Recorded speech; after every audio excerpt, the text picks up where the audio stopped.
Şərqi Türkistanda təcavüzçü Xitay kommunistlərinin zulmü davamlaşıyotgan, ölüm yetim xəbərining yetib kelishdən əndişləniyotgan bu gündə yana bir musibət xəbəri yetib gəldi. Ata-anası tutqunlanıb igicaqsız qalğan Uyğur balalarının aldığını xəbər almaqçı bolğan Mahirə Toxti qanunsuz bala beqilish jinoyati bilan turmaga solanğan.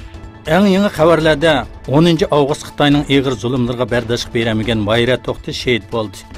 Biz Uyghur TV nomidan Allohdan Mahiraga rahmat qilishini va Firdavs jannat bilan mukofotlashini tilaymiz.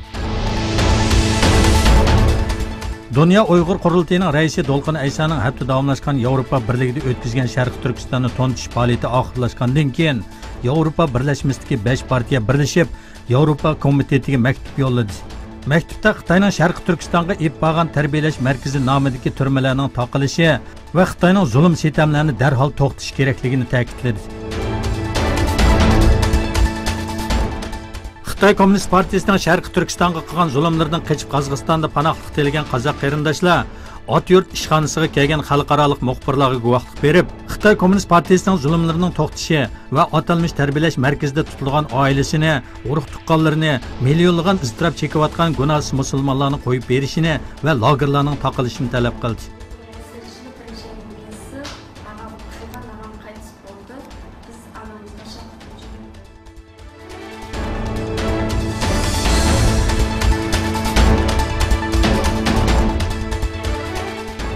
5 sentabr Amerika prezidenti Trump Beijingning talab qilgan savdo kelishimini rad qilib, yana bir qatim Jungo bilan bo'lgan savdo ko'rishining hal bo'lish ehtimolligini yo'q qildi. Ammo ikki tarafdan kelishim munozaraning davomli olib berilganligini bildirdi. Dunyoning ikki chong iqtisod davlati bo'lgan Amerika va Jungoning iqtisod to'qinishida ikki tarafning 50 milliard dollar qiymatidagi mallarga boj olganligi aniqlandi. Amerika hukumati Jungoning yana 200 milliard dollar qiymatidagi meliga 25% boj olganligini oshkorladi.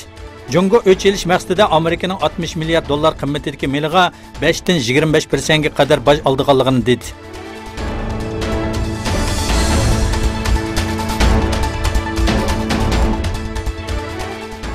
Birleşken Devletler Teşkilatı Baş Katibi Antonio Guterres 29 avgust Birleşken Devletler Kengashida o'tkazilgan yillik xalqaro yadro bomba sinoqqa qarshi turish kuni yig'inida so'z qildi. Yadro bombalarining sinoq qilinishi va cheklanishi orasida murakkab bir munosabatning bo'lganligini tilga olgan Guterres, yadro sinoqlarining nihoyat ko'p bo'lgan qo'rqinchli davrda hayotidan ayrilganlarga qayg'urganligimizni bildiramiz dedi.